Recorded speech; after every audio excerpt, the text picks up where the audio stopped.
When we think of environmental crises, we probably think about pollution, such as global warming from burning fossil fuels or the millions of tons of plastic waste making its way into our oceans.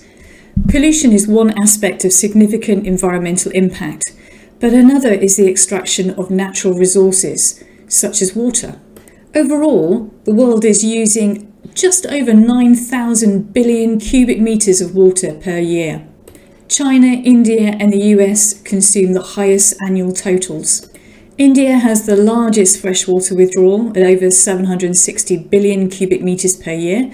This was followed by China at just over 600 billion and the United States at around 480 to 90 billion cubic metres per year.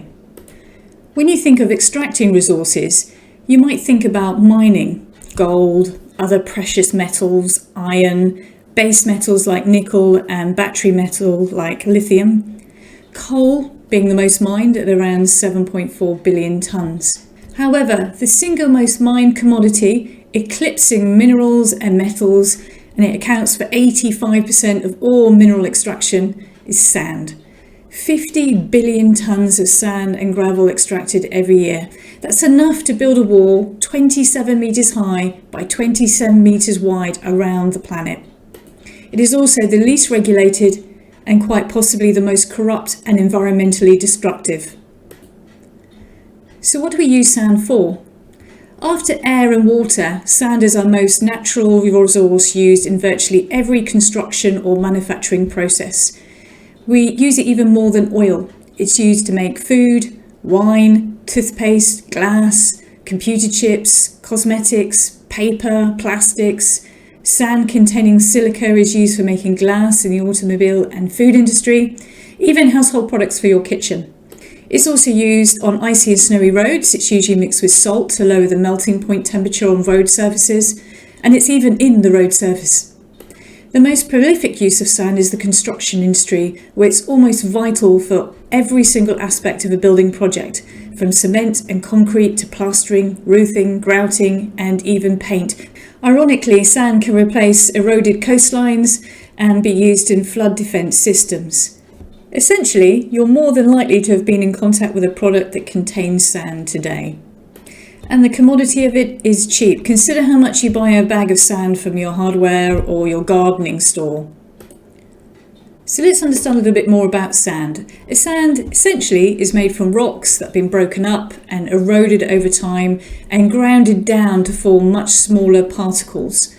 One of the primary ingredients of sand is silica, and that's a naturally occurring material that's found in nearly a quarter of the Earth's crust. Quartz tend to be the most common material that effectively forms the crystallized silica. Within the sand composition, along with the quartz, is shell, coral, glass, and even now plastic that is eroded by tides and wind to form sand, which you'll find on beaches, riverbeds, and around lakes and other types of shoreline. The difference between sand, grit, and silt is defined by its particle size. And as a general rule, sand is classified as such if the particles range from 2 millimeters at its largest down to 0.06 millimeters at their smallest. Sand is mined from open pits or sandpits from beaches and inland dunes, or more commonly, it is dredged from oceans and riverbeds. Sand mining is so common it happens around the world, and particularly where there's lots of urbanization, lots of building projects, development work that is occurring. So why is sand mining such a problem? It's everywhere. Why don't we just get it from the Sahara? Well, actually, in the Sahara, only 25% of the Sahara is sand and dunes. 70% of it is just bare rocks and stone. And actually, desert sand is largely useless to us. The sand itself is quite small, it's very round, it's very smooth, it's been eroded by the wind. So therefore, it's not particularly good if we're looking to form stable concrete. We need much more angular particles that we will find in the bottom of river and seabeds. So what is the environment and human impact from sand mining? The removal of large quantities of sand can accelerate the erosion of riverbanks and coastal areas. It can undermine bridges, it can change the flow of rivers, it can increase the risk of flooding and eliminate buffers against storm surges. Forests, fields and floodplains are being destroyed to access sand deposits underneath. As land quarries and riverbeds become exhausted, sand miners are turning to the seas. As dredgers vacuum up the ocean floor, they're destroying ecosystems, habitat, aquatic life. They churn up settlement clouds in the water that suffocate fish and block the sunlight that sustains underwater vegetation. Global urbanization is devouring huge quantities of sand. If you look at cities such as Shanghai, the population has exploded since 2000, from 14.25 million to 26 million today. And as a result, construction has also boomed. Shanghai has more high-rises than New York, as well as countless miles of roads and other infrastructure. The dependency on sand has been costly.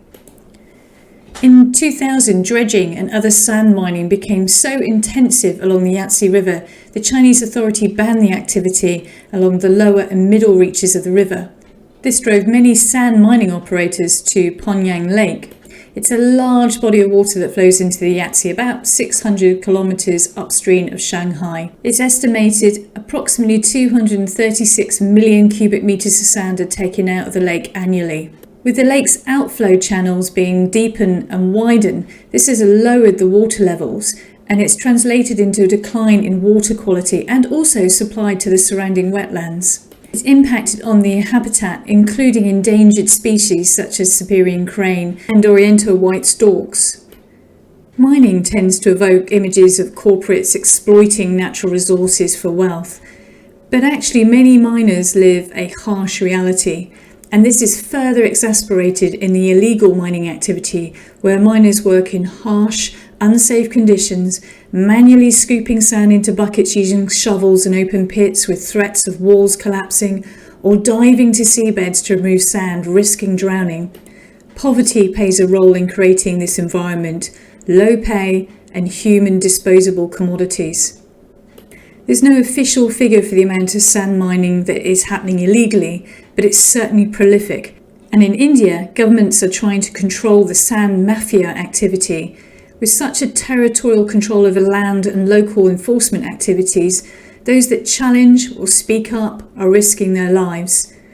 In the past 2 years, nearly 200 people have been reportedly killed in relation to illegal sand mining operations in India. Even though federal regulations and guidelines were introduced in 2016 and also in 2020 to regulate sand mining and to track illegal activity, but very little has changed on the ground. In Kenya and Uganda, the entire value chain of the sand mining trade, excluding the consumer, is driven by cartels who use violence and intimidation and enjoy protection from powerful state actors. There is a heavy use of unprotected child labour. Whilst poverty exists, urbanization continues. This is a challenging topic.